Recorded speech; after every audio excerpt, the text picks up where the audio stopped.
Hello दोस्तों और प्यारे विद्यार्थियों, आप सभी का हार्दिक स्वागत है हमारे YouTube चैनल में। दोस्तों, आज के वीडियो बोर्ड एग्जाम देने वाले सभी स्टूडेंट्स के लिए बहुत ही महत्वपूर्ण है, क्योंकि दोस्तों आज के इस वीडियो में मैं आप सभी को बताने वाला हूं कि हिंदी में निबंध कैसे लिखा जाता है। हिंदी में निबंध लिखने का सबसे अच्छा तरीका कौन सा है। तो दोस्तों, आप इस वीडियो को कंप्लीट देखिए और यदि वीडियो अच्छा लगे तो यूट्यूब चैनल को सब्सक्राइब जरूर करें। तो चलिए शुरू करते हैं दोस्तों। देखिए दोस्तों, हिंदी में निबंध दोस्तों, जो बच्चा हिंदी में निबंध अच्छे से अच्छा लिखता है उसको पूरे के पूरे नंबर मिलते हैं। ठीक है दोस्तों। और हिंदी में जो निबंध होता है दोस्तों वो 8 या 10 नंबर का होता है। ठीक है दोस्तों, नंबरों में परिवर्तन आ जाता है, कभी कभी 8 नंबर का भी आता है, कभी 10 नंबर का भी आता है, लेकिन कोरोना महामारी की वजह से 6 नंबर का निबंध इस बार आने वाला है। ठीक है दोस्तों। तो दोस्तों, जो निबंध होता है उसको यदि हम अच्छे तरीके से लिखते हैं तो हमारे एग्जाम में लगभग 1.5 से 2% बढ़ने के चांस रहते हैं। ठीक है दोस्तों, यदि आपकी 68 परसेंटेज बनी है तो आपकी परसेंटेज 70 हो सकती है। निबंध अच्छे से अच्छा लिखो। तो दोस्तों, मैं आप सभी को बताता हूं कि निबंध अच्छा कैसे लिखे। देखिए दोस्तों निबंध मैं आपको यहाँ पर एक टॉपिक के माध्यम से समझा रहा हूं। देखिए दोस्तों, पर्यावरण प्रदूषण कारण और निवारण, ये एक टॉपिक है दोस्तों। निबंध तो दोस्तों किसी भी टॉपिक पर आ सकता है, लेकिन ये एक टॉपिक लिया है जिसके माध्यम से मैं आपको समझाता हूं कि हमको निबंध कैसे लिखना है दोस्तों। देखिए दोस्तों निबंध लिखने के लिए सबसे पहले हमको निबंध की रूपरेखा तैयार करनी होती है। क्या करना होता है दोस्तों? रूपरेखा तैयार करनी होती है दोस्तों। उस रूपरेखा के अंदर हम क्या करते हैं, पॉइंट्स लिखते हैं। ठीक है। और दोस्तों एक बात मैं आपको बता दूं, यदि आप एग्जाम में निबंध में ज्यादा से ज्यादा पॉइंट्स लिखकर आते हैं, ज्यादा से ज्यादा पॉइंट्स बनाते हैं और उनके बारे में लिखते हैं, उनके बारे में निबंध लिखते हैं, तो दोस्तों आपको बहुत ही अच्छे नंबर मिलने वाले हैं। क्योंकि एग्जामिनर होता है दोस्तों, वो कॉपी को क्या करता है, फटाफट चेक करता है। और यदि आप पॉइंट्स बनाकर लिखेंगे तो आपके पॉइंट्स को ही देखेगा, अंदर पढ़ने की ज्यादा कोशिश नहीं करेगा। इसलिए एग्जाम में आप निबंध में पॉइंट्स ज्यादा से ज्यादा लिखकर आए। ठीक है दोस्तों।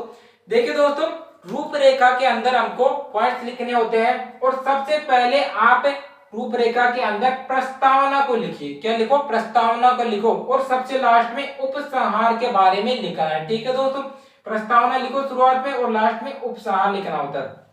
निबंध से पहले हमको रूपरेखा तैयार करनी होती है और उसमें केवल पॉइंट्स को लिखना होता है कि हमको किन किन पॉइंट्स में निबंध लिखना है, किन किन पॉइंट्स के बारे में इस टॉपिक में हमको बताना है। केवल उस पॉइंट्स में पहले दोस्तों रूपरेखा लिखे, उसके बाद पॉइंट्स बनाए और इन पॉइंट्स को दोस्तों बाद में इन पॉइंट्स का आपको वर्णन करना है। एक एक पॉइंट्स उठा ले।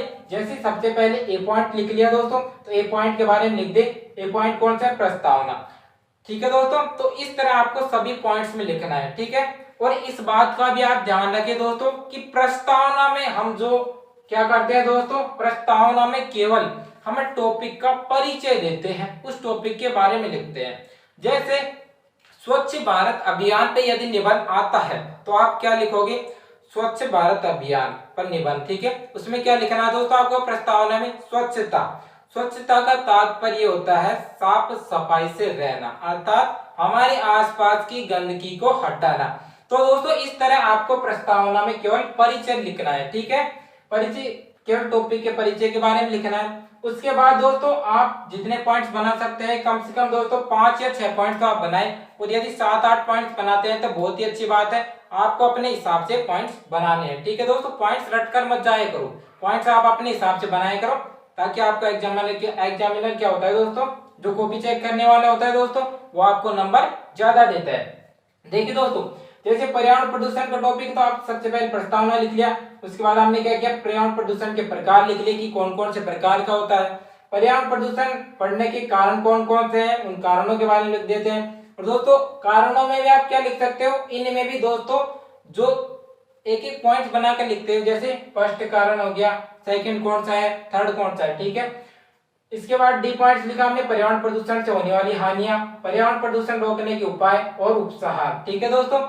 तो इस तरह दोस्तों आप टॉपिक के पॉइंट्स बनाकर लिख सकते हैं। उपसंहार में दोस्तों आपको निबंध का निचोड़ लिखना है कि उस आपने उस टॉपिक से क्या सीखा है दोस्तों, ठीक है, उस टॉपिक से क्या सीखा है, उससे कितनी हानि हो रही है और उससे लाभ प्राप्त करने के लिए क्या करना होगा। एक तरह से आपको उपसार में निबंध का निचोड़ लिखना है, ठीक है दोस्तों। तो दोस्तों इस तरह मैंने तो केवल एग्जाम्पल आपको केवल समझाया है, ठीक है। इस तरह आपको निबंध लिखना है और इसमें आप पॉइंट प्रस्तावना को तो पहले लिखना है, पहला पॉइंट हमारा प्रस्तावना ही होगा हर निबंध में, ठीक है। और लास्ट पॉइंट हमारा उपसंहार ही होना चाहिए हर निबंध में, प्रत्येक निबंध में। और बीच के पॉइंट्स बदलेंगे केवल, ठीक है दोस्तों, बीच के पॉइंट्स बदलने हैं। आप जितने ज्यादा पॉइंट्स बनाकर लिखोगे एग्जामिनर आपको उतने ही अच्छे मार्क्स देने वाला है। इसके अलावा दोस्तों एग्जामिनर जो कॉपी चेक करने वाला है वो आपको ज्यादा से ज्यादा नंबर दे, इसके लिए आप क्या करो, इसके लिए दोस्तों आप निबंध को आकर्षक बनाओ। यदि आप निबंध को कम लिखते हो और आकर्षक ज्यादा बनाते हो निबंध को, तो आपको नंबर ज्यादा मिलने वाले हैं। निबंध को आकर्षक बनाने के लिए क्या करें, देखिए दोस्तों, निबंध को आकर्षक बनाने के लिए जैसे ये पर्यावरण प्रदूषण का टॉपिक है, तो निबंध को आकर्षक बनाने के लिए दोस्तों मैं आपको बताता हूं दोस्तों कि प्रत्येक पॉइंट में आप छोटे छोटे कोटेशन लिखे। क्या लिखे, छोटे छोटे कोटेशन लिखे। जैसे देखिए पर्यावरण प्रदूषण का टॉपिक है, छोटे छोटे कोटेशन कैसे, जैसे पर्यावरण प्रदूषण एक बीमारी है, इससे परेशान है दुनिया सारी, ठीक है दोस्तों। तो इस तरह के कोटेशन लिख सकते हैं आप। पर्यावरण है हम सबकी जान, आओ मिलकर करें इसका सम्मान, यह भी पर्यावरण प्रदूषण का एक कोटेशन है। तो दोस्तों मैं आपको कहना चाहता हूं कि आप प्रत्येक पॉइंट में यदि एक कोटेशन लिख देते हैं तो आपका निबंध बहुत ही शानदार होने वाला है, बहुत ही आकर्षक हो जाएगा और एग्जामिनर और जो कॉपी चेक करने वाला है वो आपको तुरंत नंबर दे देगा, ठीक है दोस्तों। और कोटेशन को दोस्तों लिखते समय आप केवल एक बात का ध्यान रखें, कोटेशन को आप बीच में इस तरह लिखें कि एक लाइन ऊपर छोड़े खाली और दूसरी एक लाइन नीचे खाली छोड़े। कोटेशन को केवल बीच में लिखे दोस्तों ताकि वो अलग से दिखे, ठीक है। आपको समझ में आ गया होगा कैसे लिखना है। इसके अलावा दोस्तों आप लिख सकते हैं चलो हाथ मिलाएं आगे आए, पर्यावरण के जड़ से मिटाएं, ठीक है, पर्यावरण को जड़ से मिटाएं। इस तरह की कोटेशन आप मन से बनाकर भी लिख सकते हैं और या फिर आप याद करके भी जा सकते हैं, ठीक है दोस्तों इसके अलावा यदि युवाओं के बारे में निबंध आता है तो आप लिख सकते हैं कौन सा कोटेशन, सरफरोशी की तमन्ना अब हमारे दिल में है, देखना है जोर कितना बाजुए का दिल में है। इस तरह के कोटेशन आप दोस्तों याद कर सकते हैं और उनको लिख सकते हैं। इसके अलावा यदि आप निबंध को और आकर्षक बनाना चाहते हैं तो दोस्तों निबंध में आप लोकोक्ति, मुहावरे, दोहे, ठीक है दोस्तों, लोकोक्ति मुहावरे जानते हो, दोहे जानते हो, रहीमदास जी के, कबीरदास जी के, यदि आपको याद है तो निबंध आपका और भी आकर्षक हो जाएगा। और आप संस्कृत के श्लोक भी लिख सकते हैं। जैसे नारी शक्ति के बारे में निबंध आ गया तो उसमें आप कौन सा कोटेशन लिखोगे बताओ।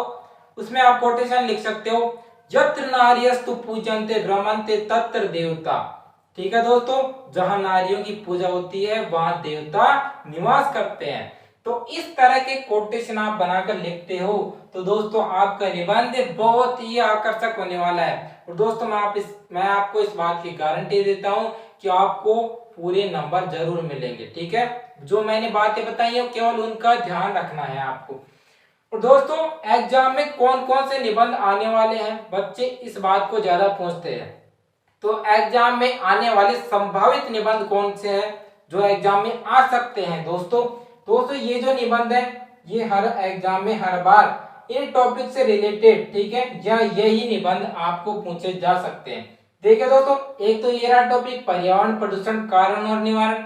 इसके अलावा दोस्तों स्वच्छ भारत मिशन, इसका भी आप निबंध लिख सकते हैं, याद कर सकते हैं दोस्तों, इनके बारे में निबंध आ सकता है। स्वच्छ भारत मिशन के बारे में आ सकता है, कंप्यूटर का महत्व आ सकता है दोस्तों, ठीक है, कोरोना महामारी का निबंध आ सकता है दोस्तों। इसलिए दोस्तों आपको कोरोना के बारे में ध्यान रखना होगा। कोरोना वायरस कोरोना क्या है दोस्तों, ये कब आया, इससे क्या क्या नुकसान हुआ दोस्तों, इसमें कौन कौन से कार्य किए गए कोरोना के तहत, लॉकडाउन कैसे लेगा। तो इस तरह से आप पॉइंट्स बनाकर लिखते हो तो आपको बहुत ही अच्छे नंबर मिलेंगे। इसके अलावा दोस्तों नारी शक्ति पर निबंध आ सकता है और भ्रष्टाचार एक क्या है, अभिशाप। इसमें भी इस टॉपिक पर भी निबंध आ सकता है। इसके अलावा दोस्तों नवीन भारत, ये भी एक महत्वपूर्ण टॉपिक है दोस्तों। भारत में तकनीकी का बढ़ाव, ठीक है, तकनीकी को कितना बढ़ावा मिला दोस्तों, तकनीकी के बारे में निबंध आ सकता है। भारत में नवीन, भारत का नवीनीकरण है ना, भारत में जो शिक्षा नीति है वो कैसी है, भारत में आधुनिक तकनीकी कौन कौन सी विकसित हुई, तो इनके बारे में निबंध आ सकता है दोस्तों ये 5-6 टॉपिक मैंने जो बताए हैं ये संभावित है, इनके बारे में निबंध आ सकता है। तो दोस्तों मैं समझता हूं कि आप सभी को ये टॉपिक बहुत ही महत्वपूर्ण लगा होगा, बहुत ही अच्छा लगा होगा और ये आपको बहुत ही अच्छी तरीके से समझ में आया होगा। यदि वीडियो अच्छा लगे तो यूट्यूब चैनल को सब्सक्राइब जरूर कर दो।